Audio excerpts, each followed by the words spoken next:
अनंत करुणानिधि, वात्सल्य वारिधि, सिद्धांत पारगामी, धर्म के स्वरूप को स्पष्ट दर्शाने वाले वीतराग भगवान महावीर स्वामी को भावों से वंदन। वर्तमान आचार्य सम्राट ध्यान योगी युग पुरुष शिवाचार्य भगवान के श्री चरणों में कोटि कोटि वंदन करती हूँ।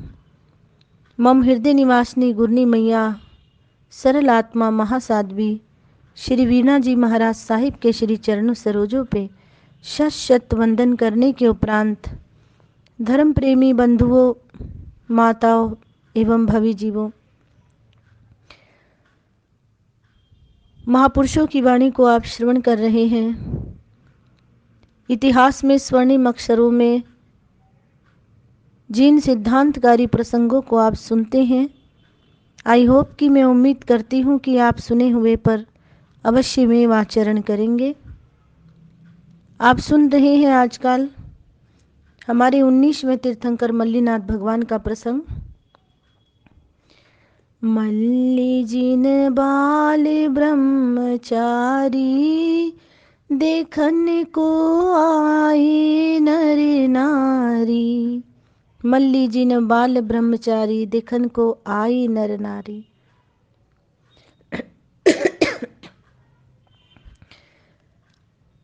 आप कल सुन रहे थे कि मोक्ष प्राप्त करना है तो साधना अवश्य है। दीक्षा लेना, फिर साधना करना और साधना के कर्मशय के करके फिर मोक्ष प्राप्त करना, यही तो त्याग का उद्देश्य होता है, महापुरुषों ने फरमाया।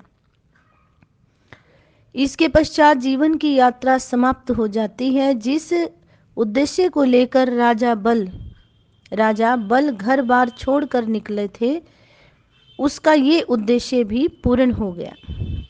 इधर महाबल के घर में एक पुत्र का जन्म हुआ जिसका नाम बलभद्र रखा गया। बलभद्र बड़ा सुंदर था, वे अति मनोहर था। फिर समय पाकर वह बड़ा हुआ। उसके बड़ा होने पर महाबल के मन में विचार आया, मुझे भी अपने पिता के पद चिन्हों पर चलना चाहिए। शायद अपने अभी तक यह बात नहीं सोची। ऐसे विचारों का आना ही कठिन है। लोग कह तो देते हैं कि दुनिया में दुख ही दुख है, किंतु सुख की जगह पर भी कोई अपना नहीं चाहता। संसार कोई आना नहीं चाहता सुख की जगह पर। ये संसार ऐसा ही है कि असली सुख क्या है उसका ज्ञान ही नहीं करना चाहता। संसार में दुख ही दुख है, संसार में कुछ नहीं रखा। यदि दुनिया में कुछ नहीं रखा तो जहाँ कुछ रखा है वहाँ तो व्यक्ति आ जाए, किंतु जहाँ कुछ नहीं रखा वहाँ तो व्यक्ति रहना चाहता है, और जहाँ कुछ रखा है वहाँ आना ही नहीं चाहता।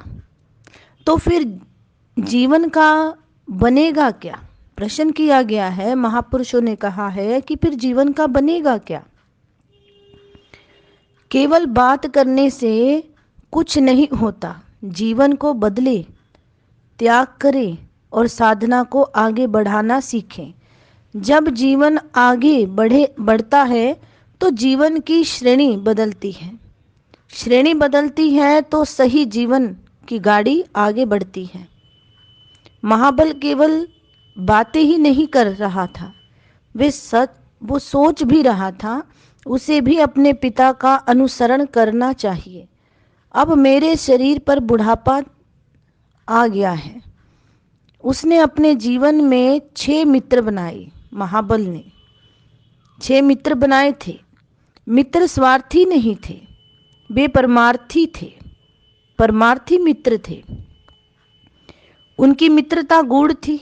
सच्चा मित्र वह होता है जो सदा अंग संग रहे, सुख दुख का सदा साथी बना रहे, जो सुख में तो साथ रहे और दुख में भी कभी नजर ना आए, आंखें फेर लेवे, वे काहे का मित्र है। मित्रता तो दूध और पानी की तरह होना चाहिए। जैसे दूध और पानी एक जान होकर रहते हैं। दूध में मिला पानी अग्नि पर रखने से सूख जाता है और फिर उसमें जल के छींटे दे दिए जाएं तो उस दूध का उबाल शांत हो जाता है। इस पर विद्वानों ने ऐसा विचार किया है कि दूध में जो जल था वे अग्नि के कारण भाप बनकर उड़ गया, मानो उसका मित्र उससे अलग हो गया। फिर पानी के छींटे उसे दिए गए, मानो उसका बिछड़ा मित्र उसे मिल गया हो। उसके उबाल के शांत होने का अर्थ है मित्र के वियोग के दुख का मिट जाना, उसके मन को शांत का मिल जाना, शांति का मिल जाना। शायद इसलिए लोग मैत्री के लिए दूध और जल का उदाहरण देते हैं। 6 मित्र महाबल के साथ दूध और जल की तरह मिलकर रहते थे। उन्होंने सदैव इकट्ठे व एक जान होकर रहने का संकल्प किया। जहाँ कहीं भी जाने का अवसर आएगा वे इकट्ठे ही जाएंगे। कोई योजना होगी तो इकट्ठे ही बनाएंगे। दीक्षा ग्रहण करने का अवसर आएगा तो दीक्षा भी इकट्ठे ही ग्रहण करेंगे। व्यक्ति हर काम को तो इकट्ठा कर लेता है, किंतु दीक्षा के समय, संन्यास के समय, संयमी जीवन में वे प्राय इकट्ठे नहीं रहते। वहाँ से उनका मार्ग अलग अलग हो जाता है, क्योंकि इतना त्याग करने की समर्थता हर किसी में नहीं होती। धर्म प्रेमी बंधुओं, माताओं, भवी जीवों, किंतु वे 6 मित्र और 7वां महाबल, ये सातों एक रूप होकर रहते थे। जो काम एक दूसरे को पसंद नहीं होगा वे काम वह नहीं करेंगे। एक दूसरे के विचारों के अनुकूल ही वे आचरण करेंगे। वे परस्पर बोले या ना बोले, एक दूसरे के संकेत को समझकर ही वे काम करेंगे।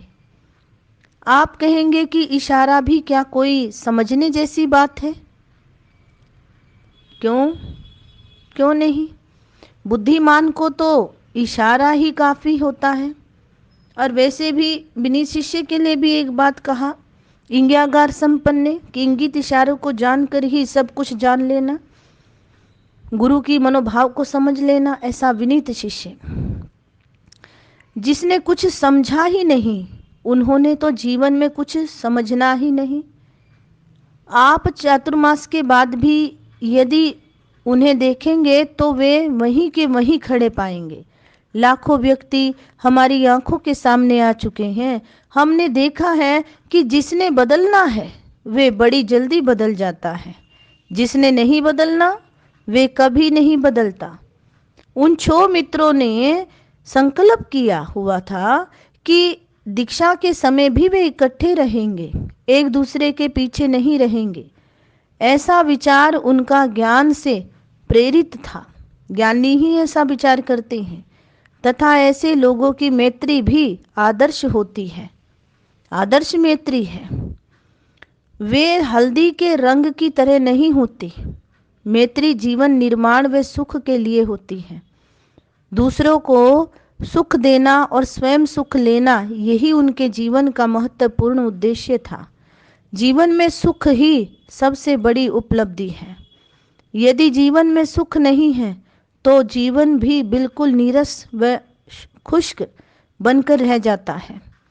प्रेम ही जीवन का रंग है। प्रेम में अनुकूलता, सदाचार, विवेक और मर्यादा रहती है। 2 प्रेमी एक दूसरे की आंख को पहचानते हैं। इसे उदाहरण से समझें। बुद्धिमान को इशारा ही काफी है, ऐसा महापुरुषों ने कहा है, ज्ञानियों ने कहा है। एक समय की बात है कि किसी राजा का दरबार लगा हुआ था। बहुत से लोग भी दरबार में बैठे हुए थे। इतने में एक बंधु द्वार पर आकर खड़ा हो गया। वे राजा को मिलना चाहता था। राजा का सिंहासन बहुत दूर था और वह वहां पहुंच नहीं सकता था। दूर से राजा ने उसे देखा। राजा के पास टेबल पर एक कमल का फूल पड़ा हुआ था। आगंतुक उन्हें आने वाला उन्हें एकटक देख रहा था। व्यवस्था के क्षणों में राजा के पास मिलने का समय नहीं था। राजा उनको मिलने का समय देना चाहते थे। इसके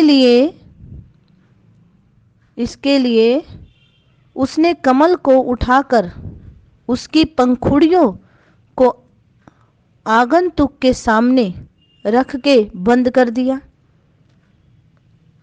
वे व्यक्ति बड़ा ही बुद्धिमान था। वे समझ गया राजा ने मुझे संध्या के समय मिलने का समय दिया है। आई बात समझ में धर्म प्रेमी बंधुओं, माताओं, भवी जीवों? उस राजा ने कमल के फूल को बंद कर दिया। आने वाला व्यक्ति इतना समझदार था कि वो समझ गया कि राजा ने संध्या काल में मिलने का समय दिया है, यानी कि समय अब बंद है, संध्या काल में मिलो। क्योंकि सायंकाल को कमल बंद होने लगता है।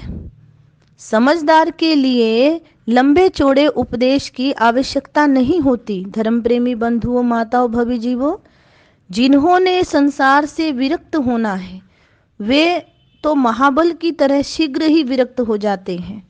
यदि व्यक्ति विरक्त ना हो तो कम से कम ब्रह्मचारी तो बन जाए, सत्य के मार्ग का पथिक तो बने। यदि वह इतना भी कर ले तो फिर कभी वह विरक्त भी हो सकता है, वैराग्य भी आ सकता है। किंतु जो सदाचारी ही नहीं बना उससे विरक्त होने की आशा कदापि नहीं की जा सकती। तो वह आगंतुक सूर्यास्त के समय राजा को मिलने के लिए आ गया। राजा उसे अपने पास देखकर बड़ा ही आश्चर्य में हुआ। राजा ने पूछा, इस समय कैसे आए? आपके दिए समयानुसार ही मैं हुजूर के कदमों में हाजिर हुआ हूँ। आने वाला कहता है, कमल को बंद करके दिखाने से मैं समझ गया था कि मुझे मिलने का समय आपने सायंकाल का दिया है, क्योंकि सायंकाल कमल बंद हो जाता है। राजा उसके बुद्धि बल को देखकर बहुत प्रसन्न हुआ। विनीत, बुद्धिमान और विवेकी पुरुष को अधिक समझाने व कहने की जरूरत नहीं और ना ही बड़े बड़े उपदेशों की ही उसे आवश्यकता रहती है। उसके लिए तो इंगित इशारा ही काफी होता है जो समझदार होता है। भगवान महावीर ने आचारंग सूत्र में फरमाया है कि आचारंग सूत्र में प्रभु महावीर फरमाते हैं, उद्देश्यो पास गस नथी, अर्थात सत्य दृष्टा को उपदेश की आवश्यकता नहीं होती। यहाँ तो हर रोज 1 घंटा उपदेश दिया जाता है, चातुर्मास में भी दिया जाता है, खुले काल में भी दिया जाता है।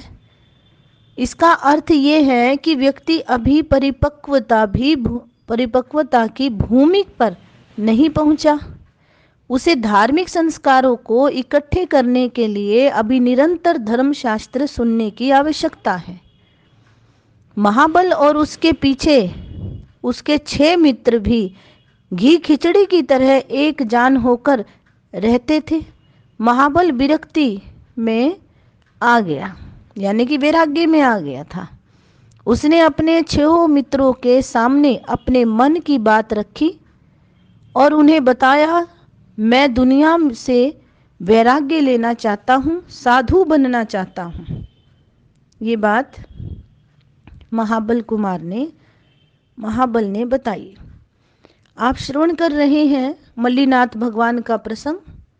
प्रतिदिन इसी भांति आपके समक्ष ये कड़ी चलती रहेगी। आशा करती हूँ, आई होप कि आप सभी धर्म प्रेमी बंधुओं, माताओं, भवी जीवों बड़ी श्रद्धा से शास्त्र के इस प्रसंग को श्रवण करेंगे। इन्हीं शब्दों के साथ ओम शांति। जय महावीर, जय महावीर। बोलिए मल्लीनाथ भगवान की जय।